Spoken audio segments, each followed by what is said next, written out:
Hi Earth Angels! Kamusta? Welcome back to Pinay Angel Tarot. This reading is a love message for anyone, kahit ano man ang zodiac sign mo, general love reading.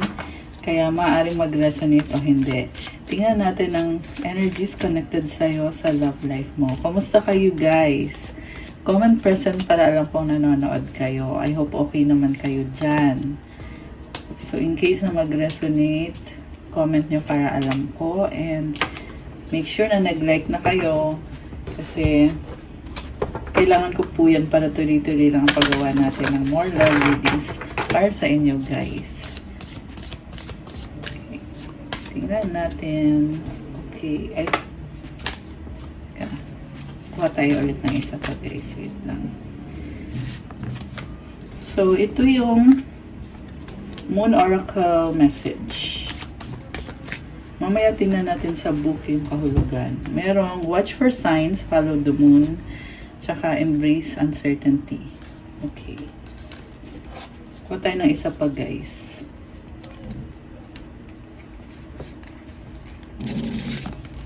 Shadow work, night moon. Okay.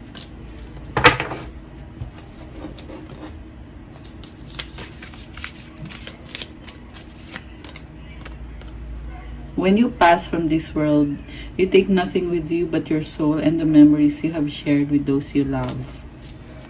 I feel like this is a very spiritual connection na hindi mo iniisip ngayon yung mga material na bagay. Iniisip mo is yung relationship mo with the people around you. Friendship, nurture the bonds of friendship within your relationship and your love life will dramatically improve. So kapag inalagaan nyo yung pagiging magkaibigan nyo ng person mo, magkakaroon ng mga magandang pagbabago sa love life nyo. Isa pa. Romance! Cupid's arrow strikes.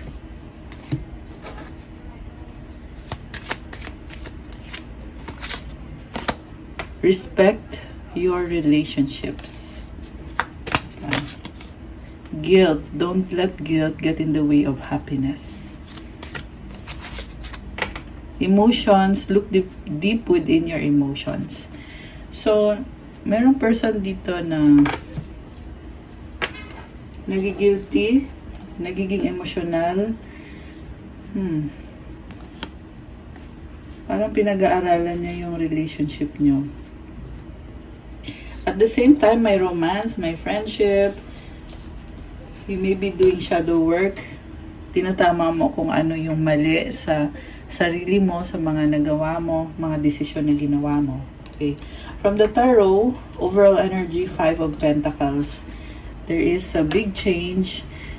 Merong breakup, merong feeling na iniwanan ka ng taong yan, feeling mag-isa, and possible din na ito yung person mo guys na feeling niya dito mag-isa na lang siya at naninibago. Okay, naninibago sa mga changes. So, yung person mo, 3 of Swords, 9 of Swords, the Star, Queen of Cups, and the Magician. Sobrang nasasaktan tong person na to for some reason. May problem dito eh. So, merong person or situation na hindi niya maalis sa isip niya. Gusto niya i-heal. Nagkakaroon ng anxiety, overthinking. Queen of Cups. Merong love dito na minamanifest niya. Magician. So, kailangan ng healing. Andito yung Star. Meron siyang wish eh. Okay. Ito yung heart. 3 of Swords. Sobra siyang nasasaktan for some reason. Possible na may hadlang or may tutol sa relationship. Kaya ganyan. Possible din naman na this can be any situation na pumipigil sa kanya na i-pursue yung connection nyo. So, it can be time or distance, schedule. Ikaw naman, Strength, Chariot, 5 of Swords, 2 of Wands, and the Karma card. So, nakafocus ka sa sarili mo ngayon. And nakikita ko, gusto mo din mag-workout itong connection na to, pero may humahadlang din. This is yung misunderstanding ninyo ng person na ka-deal mo. Pinag-aaralan mo sitwasyon, nagkakaroon ka ng realization. So, although meron kang realization, lumabas din dito na nahihirapan ka pa rin. So, 50-50 yung nakikita ko eh. 50% gusto mo mag-workout yung relationship nyo. And then the other 50%, yung unang 50% pala is yun na nga, gusto mo mag-workout kasi nagkaroon ka ng realization. Parang over time, mas lalo mong naintindihan kung bakit nangyari ang mga nangyari. And the other 50%, sinasabi naman sa'yo na kung pagpapatuloy mo pa yung connection na yan or kung bibigyan mo pa yan ng chance, sobra kang mahihirapan. So, ginagamit mo yung utak mo eh. Kasi alam mo mahihirapan ka. So, ano ngayon ang gagawin mo? Okay. Tingnan natin. Verify natin yung sa person mo. Bakit sobra siyang namumblema. 5 of Cups, emotional. Alam mo, nakita ko dito, applicable talaga itong guilt na card. Mukhang dahil nagigilty siya, kaya parang feeling niya hindi siya makagalaw. Ayan. Nagiging sobrang emotional itong person na to. Also, nakita ko mahal ka pa rin niya. And then, lumabas dito yung death card. So, there is a big transformation din sa part ng person mo. Pero this time, mukhang pipiliin niya yung sarili niya. Kasi dito yung hermit eh. Ang tindi ng pinagdadaanan niya. Parang nadadown talaga itong person na to, guys. Kasi lahat ng cards dito, it shows me na yun na nga, malungkot, nagsastruggle. And then, siguro nahirapan to mag-adjust talaga. Tapos ang daming number 5, which symbolizes mga struggles, conflicts, problems. So, kaya din nagkakastruggle dito kasi walang communication. Ang lumabas lang is puro overthinking, overanalyzing, tsaka emotions, Ace of Swords. So, I feel like i-let go na lang niya. Parang ganun yung nakita ko eh. Kasi feeling niya dito, wala na siyang magagawa sa situation. 3 of Wands, waiting, and mukhang may ibang options din na tinitingnan. Other opportunities, merong 2 of Swords, pagdadalang isip, Tower. Tower is about changes. The Empress, 6 of Cups. So, alam mo, hindi pala basta-basta ang connection to kasi nakita ko dito, after this Tower, which is transformation, lumabas itong Empress energy. Ibig sabihin, there is more maturity sa person na to. Also, may mga memories kayo eh. 6 of Cups, the Emperor, 4 of Wands. Parang nakita ko dito, committed pa rin naman siya dito sa connection nyo. Yung nga lang umahad lang talaga is yung conflict. Pero itong person na to, parang wala kasing communication eh. Yun yung problem. Tsaka ito nasa bottom of the deck. Ibig sabihin pag ganun sa subconscious level to, na subconsciously may mga changes, merong maturity, tsaka may mga memories kasi kayo ng taong to. Kaya hindi niya basta-basta pwede lang i-let go. Yung nga lang on the actual, very problematic. Tsaka ang nakita ko dito is wala talagang effort. Walang ka-effort. So, the moon. Okay. Parang nalulunod siya sa emosyon niya ngayon. Ayan, ang lungkot. Ang lungkot ng cards niya. So, actually, yung mga energies na to, guys, hindi naman forever kasi nagbabago naman yung energies eh. So, sa ngayon, ito yung nasagap natin na mukhang confident naman siya sa sarili niya na kaya niyang ayusin kung ano kailangan ayusin sa relationship or sa connection na to. Pero on the reality naman, ang nakita ko is sobrang overthinking tsaka nauuwi na sa anxiety. Yan yung energy ng person mo. Eight of Pentacles. Okay, nakafocus sa work, sa money, the Hangman. Meron talagang balakid dito, guys. So, merong sacrifice. Nagsasacrifice siya para makapag-work. Okay, ibig sabihin, iniisip ka nito habang nag-work siya. And then, Six of Wands is parang gusto niya talaga ng mag-workout. Gusto niya ma-overcome yung mga challenges and obstacles. Para sa kanya, okay na. Parang gano'n yung nakita ko dito. So, sabi ko nga magbabago naman yung energy eh. Yung nga lang, sa totoo lang, to be honest, parang maawa ka dito sa mga cards na to. Ayan. So, sana tulungan niya yung sarili niya. Kasi, sobrang overthink. Negative thinker ba yung kadil mo? Okay. Ikaw naman, ang nakita ko sa'yo, mas gusto mong mag-isa, manahimik, ang dami mong ginagawa na mga changes sa buhay mo. May sarili kang mundo na ayaw mo yung iniistorbo ka, ayaw mo nang pinapakialaman ka.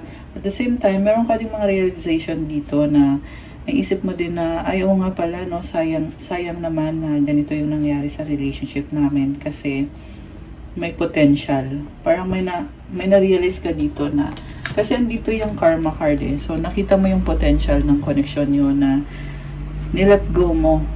Nilet go mo to eh. Pero ngayon, nagkakaroon ka din ng clarity somehow. Ace of Cups, Six of Swords, and the Six of Pentacles. Positive thinker ka na ngayon. At na-overcome mo na din sa mind mo yung mga negative thoughts mo. At nakita ka dito, gusto mong bumawi sa kanya. Siguro may na-realize ka na nagkulang ka sa kanya. Actually, feeling ko pareho kayo na merong mga realization. Mas matindi nga lang yung sa person mo kasi parang pinaparusahan niya yung sarili niya eh, kakaisip. Pero ikaw naman dito, yeah, although maganda yung cards niya, tsaka nakita ko din naman sa kanya may tinatago siyang strength or yung may lakas siya na tinatago. Medyo similar din yung energy ninyong dalawa kasi ikaw may strength card ka. It symbolizes inner strength, manifestation. So, baka ikaw ay Leo, Cancer, Air sign, Gemini, Libra, Aquarius, water sign, Cancer, Pisces, Scorpio. Although this can be any sign, may mga earth signs din dito.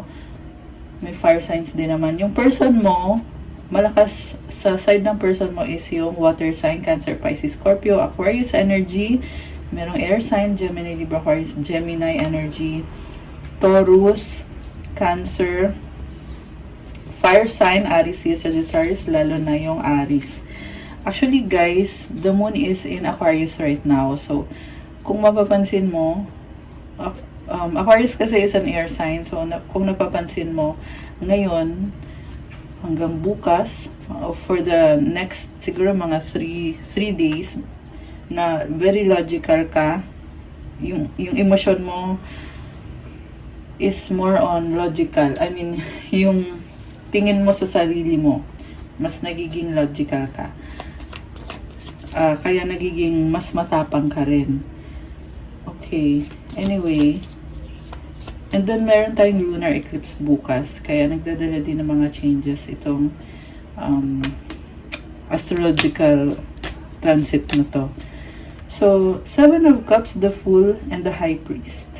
Meron dito nag-iisip ng options. Nine of Cups. Okay. Knight of Wands.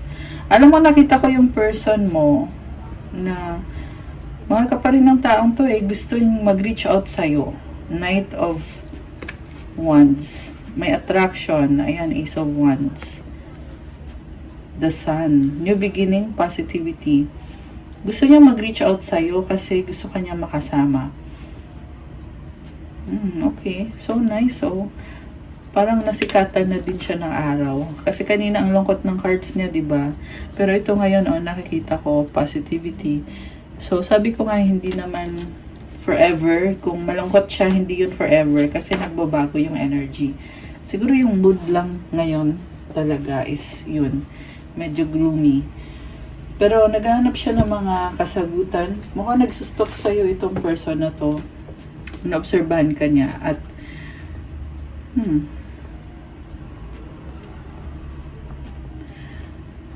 addicted na siya sa pagsustok sa'yo. Yan yung nakita ko dito. Tsaka parang daming clouds. So, siguro fina-fantasize niya na ganito yung situation ninyo. Ina-overanalyze niya on a level na very emotional. So, gusto din niya magkaroon na ng pagbabago. Daming butterflies na nakikita ko. So, butterflies are also a symbol of transformation. 10 of Cups, love and happiness. Okay. Anong outcome? Tingnan natin.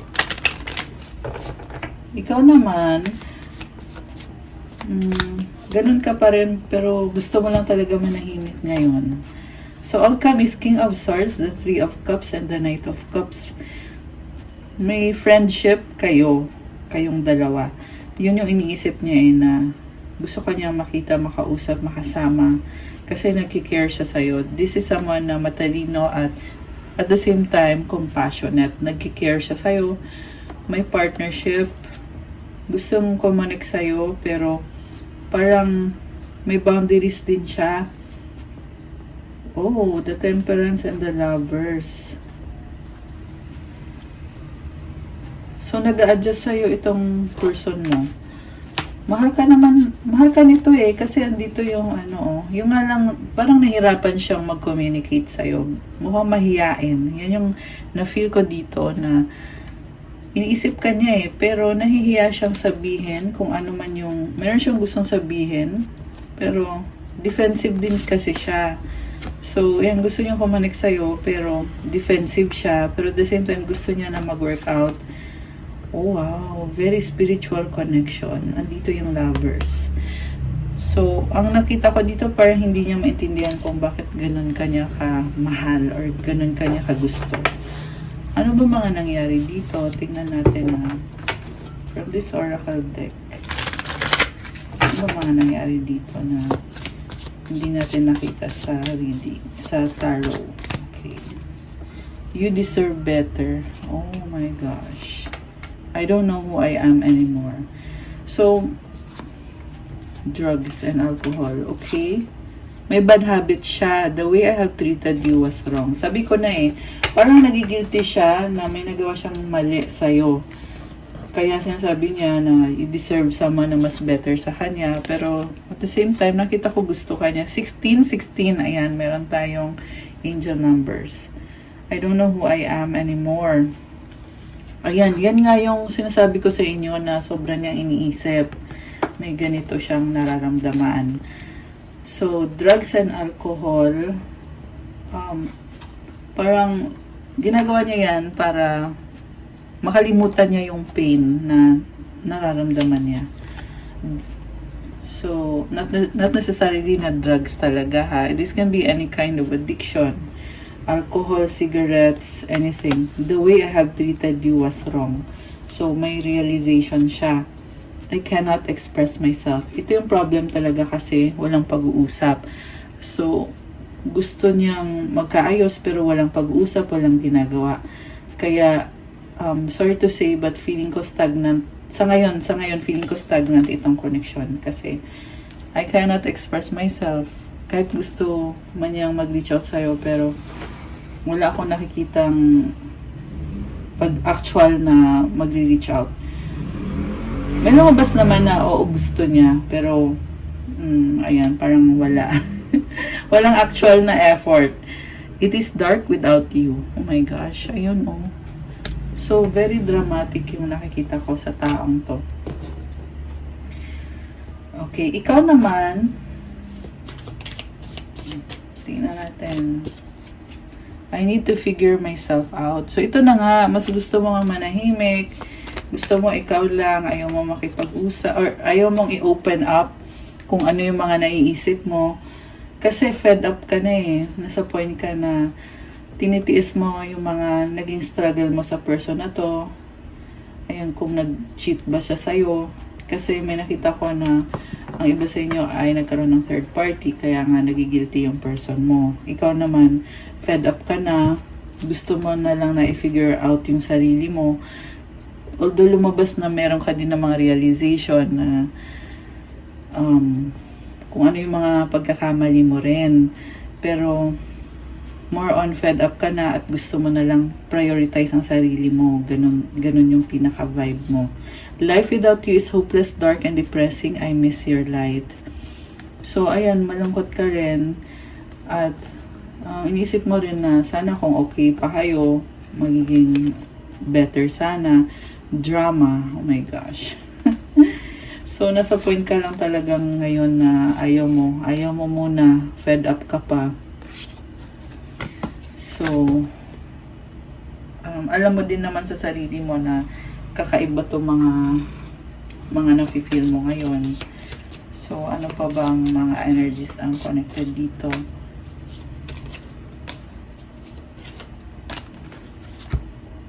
Putting on a show, bugaboo, watching shit go down, enjoying the gossip. So, parang merong naghahanap ng attention, natatakot, andun yung feeling na ini-enjoy mo eh, kita mo may pa-popcorn pa oh. Natatakot ka, pero at the same time, parang ini-enjoy mo na lang kung ano yung nangyayari, tinatawanan mo na lang. Kasi wala ka din namang magagawa. Ganun na lang yung mga naiisip mo. Ano mga gustong sabihin ng person mo na hindi niya masabi? Tingnan natin.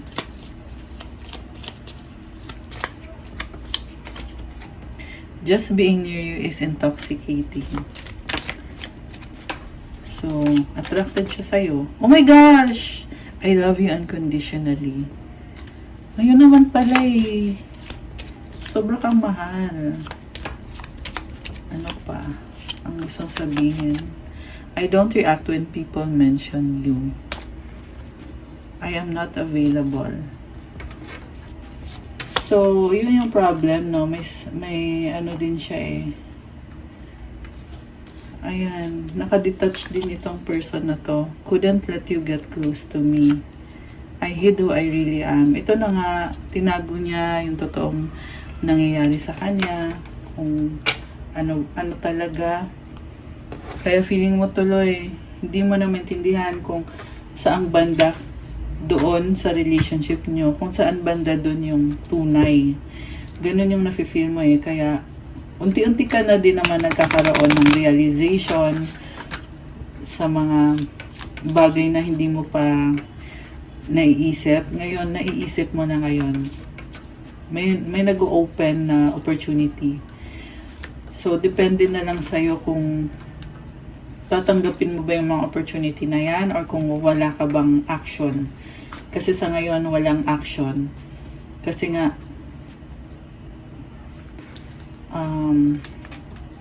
madrama. You are trying to figure yourself out. Yun. Pinipili mong manahimik. Sa ngayon lang yan ha. Di natin alam guys. So, remember na meron talagang mga changes palagi sa mga energies. Kaya kung papansin nyo, the next day, iba na naman yung energies na lumalabas sa reading.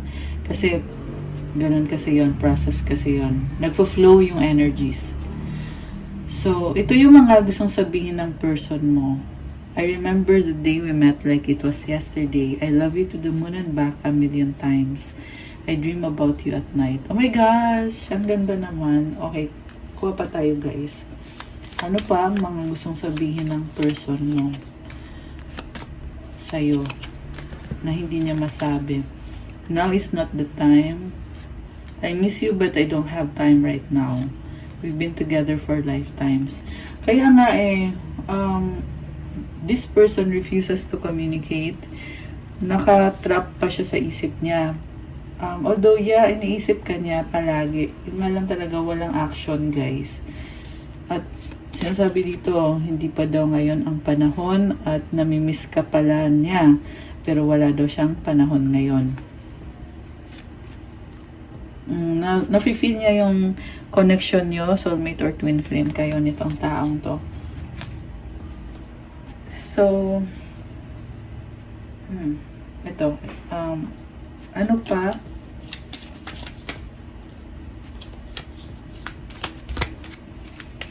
Ano pa ang gustong sabihin nitong person? I want to be with you. Gusto ka niya makasama. Let's forget the past. Release negativity. Oh, this is good. Gusto niya kalimutan na yung mga hindi magandang nangyari. Tanggalin yung negativity. Ano pa? I hope you're okay. Ayan. So, nag-care siya sa'yo. You are my peace. Okay. Parang kailangan ka niya. I need your time and commitment. I need more time. Okay? I can't move on from you. So, hindi siya makamove on. Lagi ka pa rin iniisip nitong taong to. Pero kailangan niya ng time. At kailangan din niya ng time mo at commitment mo. Parang gusto niyang siguraduhin na tatanggapin mo siya bago siya mag-move. Kaya din pala hindi siya nag-move. Kasi pakiramdam niya hindi mo na siya tanggap. Or i-reject mo siya. Or wala ng chance. Kaya pala hindi siya makamove. So, tingnan natin sa libro yung shadow work na card. Kahulugan nito. Tapos, kukuha ko din kayo ng isang advice card.